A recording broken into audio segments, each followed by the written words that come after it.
দিন দিন বাড়ছে ডেঙ্গুর প্রকোপ। হাসপাতালে ভর্তি হচ্ছে নতুন নতুন রোগী। দর্শক, এবারে নরসিংদী এবং চাঁদপুর থেকে আমাদের সহকর্মীরা আমাদের সাথে যুক্ত হবেন। শুরুতে যাব সঞ্জিত সাহার কাছে, তিনি আছেন নরসিংদীতে। সঞ্জিত। মূর্ছনা প্রতিদিনই কিন্তু নরসিংদীতে ডেঙ্গু আক্রান্ত রোগীর সংখ্যা বাড়ছে এবং পাল্লা দিয়ে বাড়ছে কিন্তু সরকারি হসপিটালগুলোতে ডেঙ্গু আক্রান্ত রোগীর সংখ্যা।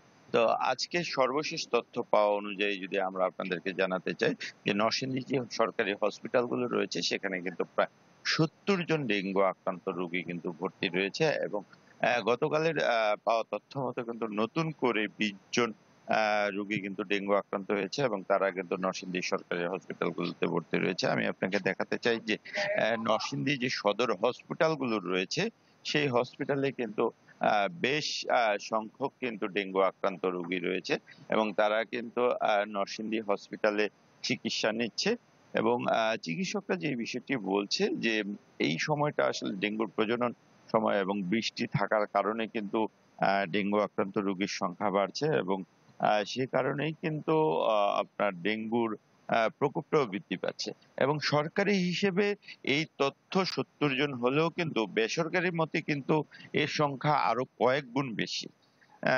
সব রোগী যে আসলে সরকারি হসপিটালগুলোতে ভর্তি হয় ঠিক তেমনটা নয়। সরকারি হসপিটালে যদি 70 জন রোগী ভর্তি থাকে, বেসরকারি হিসেবে কিন্তু তার কয়েক গুণ বেশি রয়েছে।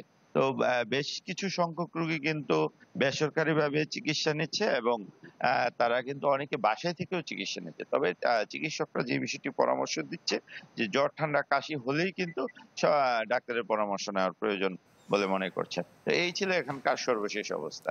সঞ্জিত, আপনাকে ধন্যবাদ। দর্শক, এবারে চাঁদপুর থেকে আমাদের সাথে যুক্ত হবেন সহকর্মী আল ইমরান শোভন। শোভন।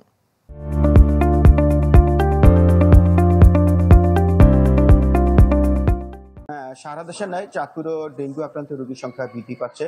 প্রতিদিনই জেলার বিভিন্ন হাসপাতালে যেসব লোকজন ডেঙ্গু রোগে আক্রান্ত হচ্ছেন তারা সেখানে চিকিৎসা নিচ্ছেন। আমি এই মুহূর্তে রয়েছি চাঁদপুর 250 শয্যা বিশিষ্ট সরকারি জেনারেল হাসপাতালে। এখানে চলতি মাসেই এই পর্যন্ত প্রায় 30 জন রোগী এখানে ডেঙ্গু আক্রান্ত হয়ে চিকিৎসা নিয়েছেন। চিকিৎসকরা বলছেন সাম্প্রতিক বন্যা এবং পানিবন্দী এলাকার লোকজনের ছাড়াও ঢাকা এবং চট্টগ্রাম থেকে ডেঙ্গু রোগ উপসর্গ নিয়ে হাসপাতালগুলিতে লোকজন এখানে এসে ভর্তি হচ্ছেন। চিকিৎসকরা বলছেন জ্বরের পাশাপাশি যাদের বিভিন্ন উপসর্গ দেখা দিচ্ছে তারা যাতে নিকটস্থ হাসপাতালে সে প্রয়োজনীয় চিকিৎসা নেয়।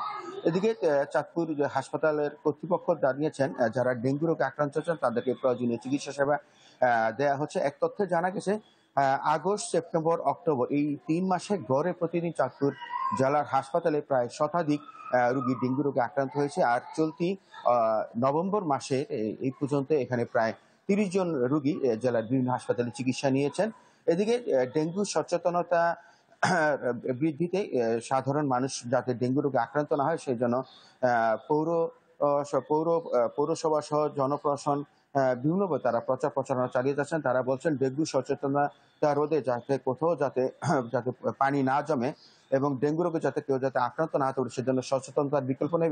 এই কারণে তারা সচেতন হওয়ার জন্য তারা কথা বলছেন। এই ছিল চাঁদপুর থেকে সর্বশেষ খবর। শোভন, আপনাকে ধন্যবাদ। দর্শক, নরসিংদী এবং চাঁদপুর থেকে আমাদের সহকর্মীরা আমাদের সাথে যুক্ত হয়েছিলেন, জানাচ্ছিলেন সেখানকার ডেঙ্গু পরিস্থিতি কি অবস্থা সে বিষয়ে।